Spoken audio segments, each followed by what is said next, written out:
notre première rencontre musicale, je crois que c'était avec Guy Lafitte. Avec Guy Lafitte, ouais. Je pense à l'époque. Guy Lafitte, Pierre Boussaguet. Ouais, il y avait Al Levitt. Puis après avec Didi, je crois. Ouais, aussi, ouais. Didi Enfin, on a fait dans la piscine. Oui. Dans la piscine, oui, sur scène aussi. Comment il s'appelait le saxo alto là Bob Mover. Bob Mover, tu vois. Ouais. Enfin bon, ça remonte à très loin, hein, presque 30 ans.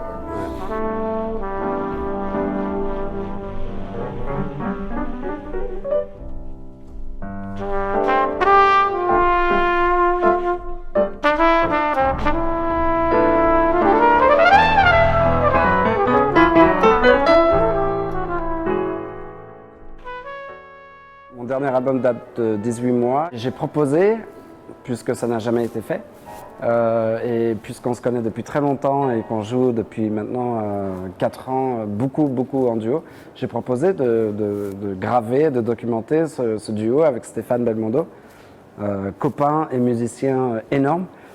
Le duo avec Jackie est parti du festival de Saint-Émilion, où notre agent que nous avons en commun, Christophe de Gelt, a eu l'idée, il y avait des caméras qui étaient là pour filmer notre concert, a eu l'idée de dire, ben voilà, est-ce que je peux capter le concert? Parce que Jackie devait jouer pour les partenaires de Saint-Émilion en solo. Et je me trouvais là, parce qu'on était en tournée avec Jackie à cette époque-là. Et Jackie, entre 2 verres de Saint-Émilion, un 10 jours. Mais si, ça s'est dit. Mais c'est vrai, ça s'est fait comme ça, donc parlons naturellement. Et propose de venir jouer, quoi, puisque j'étais là. Et la première note qu'on a jouée en duo, c'est dans cet endroit de Saint-Émilion, une petite cathédrale qui est très jolie, où il y a toujours des concerts d'ailleurs pour le festival. Et donc on a joué 3 morceaux là, ça a duré 20 minutes. Donc voilà, l'histoire du duo s'est faite naturellement. Et évidemment, comme on a grandi en écoutant les mêmes choses avec Jackie, la même musique, on a les mêmes influences, parce qu'on est de la même génération, même si ça ne se voit pas.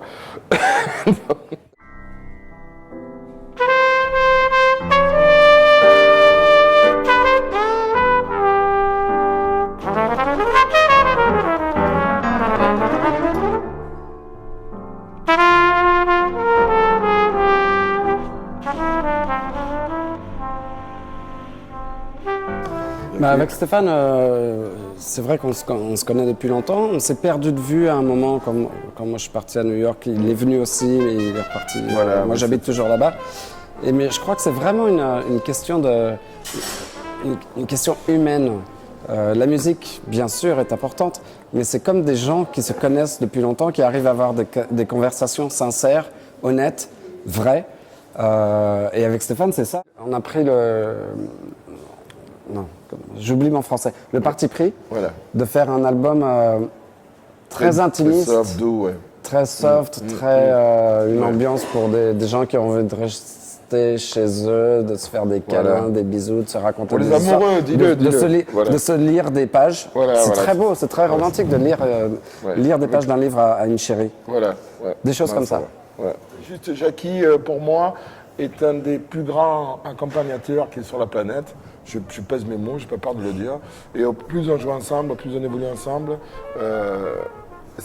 pour moi, ça devient le piano, je joue la trompette, je pourrais jouer un autre instrument, mais le piano et la trompette, ça devient un instrument en fait. Et je pense que c'est une question d'écoute, et Jackie a cette qualité qui est énorme, c'est-à-dire de pouvoir échanger, comme quand on dialogue ensemble d'ailleurs. Je pense que ce qu'on attend des musiciens, c'est de bien maîtriser leur instrument, d'être créatif, tout ça. Et là où j'admire Stéphane, c'est un écorché vif. Quand on rentre vraiment dans le sujet de l'histoire, ça va très profond. C'est tout de suite, it's deep.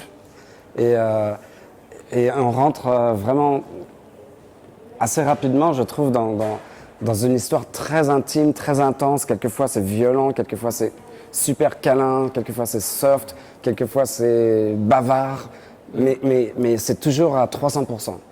Et c'est là où je trouve qu'on s'entend très très bien, et bravo. Voilà.